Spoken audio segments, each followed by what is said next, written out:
વિરામ બાદ આપનું સ્વાગત છે અને નગરચર્યા કરીને હવે ભગવાન ફરી પાછા નિજ મંદિરે પરત ફર્યા છે અને ત્યાં આરતી કરવામાં આવી છે। નિજ મંદિરે પણ ભક્તોમાં અનેરો ઉત્સાહ જોવા મળી રહ્યો છે।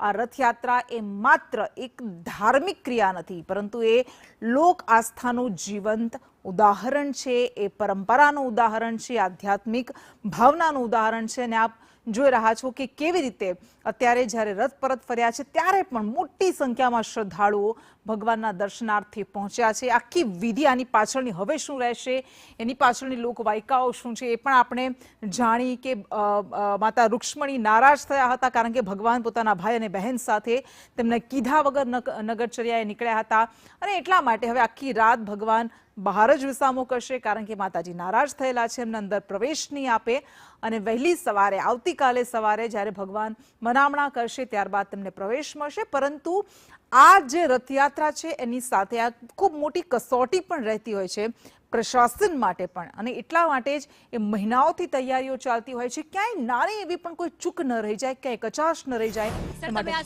ચાર્ટ સંભાળ્યા બાદ આ પહેલી રથયાત્રા છે ને ખૂબ શાંતિપૂર્ણ માહોલમાં તે સંપન્ન થઈ રહી છે, શું કહેશો? અને ભગવાન જગન્નાથજીની કૃપાથી જો હે આજની યાત્રા ખૂબ રંગે ચંગે ધૂમધામથી અમદાવાદ શહેરમાં ઉજવવામાં આવ્યા। લાખોની સંખ્યા બધી જગ્યાએ અમે લોકો એટલા જો અમે પહેલે કોઈ દિવસ નથી જોયા જોઈએ જેટલા દર્શનાર્થી જો પૂરે શહેરમાં હતા જોઈએ, અને દર વખત કરતા જોઈએ આ વખતે બી ખૂબ વધુ પ્રમાણમાં જો લોકો દર્શન કરવા માટે આવ્યા। એના કારણ બી એવું હતા જોઈએ કે ભગવાનના જો આશીર્વાદ લેવા માટે બધા લોકો બહાર આવ્યા અને સાથોસાથ જો એટલા સારા માહોલ હતા જોઈએ। મંદિર તરફથી ઘણા દિવસો ખૂબ મહેનત કરવામાં આવતી હતી, પોલીસ પ્રશાસન ખૂબ મહેનત કરી, એના જ પરિણામ હતા કે કોમી એખલાસ સાથે જોઈએ આજ ભગવાનના યાત્રા સારી રીતે પૂર્ણ થઈ જોઈએ, बिना કોઈ નાના મોટા કોઈ બનાવ નહીં બના જોઈએ।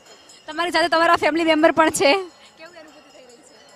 मुझे बहुत अच्छा लगा। ये मेरा पहला एक्सपीरियंस था कि रथ यात्रा का मैं लाभ ले सकूं और भगवान जगन्नाथ जी का मैंने बहुत अच्छे से दर्शन किया, और सबसे बड़ी बात कि बहुत अच्छे से ये यात्रा पूर्ण हुई। ये हमारे पुलिस के लिए, हमारी जनता के लिए बहुत ही अच्छा रहा। Thank you so much.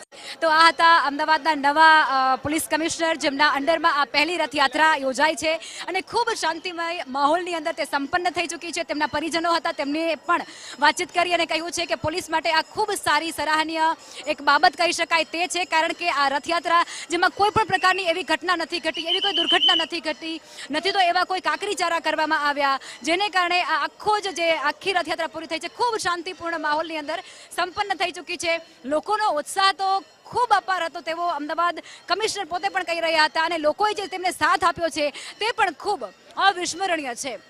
તેમને જે આખો જ આ રૂટ હતો તેના ઉપર સતત નિરીક્ષણ કર્યું હતું, અને એ નિરીક્ષણ સાથે જે પોલીસ પ્રશાસનને તો સફળતા મળી છે, પરંતુ સ્થાનિક જે લોકો છે તેમના દ્વારા તેમને ખાસ અને વિશેષ એવો સહકાર આપવામાં આવ્યો છે। ક્યાંય એવી ઘટના નથી ઘટી, ક્યાંય એવો કાંકરીચારો નથી થયો, જે હર હંમેશની જેમ એવું માનવામાં આવતું હોય છે કે રથયાત્રા જ્યારે થતી હોય છે ત્યારે કંઈ ને કંઈ એવી ઘટનાઓ ઘટતી હોય છે, પણ આ વખતે ખૂબ શાંતિપૂર્ણ માહોલમાં આ રથયાત્રા સંપન્ન થઈ છે। કૃષ્ણા।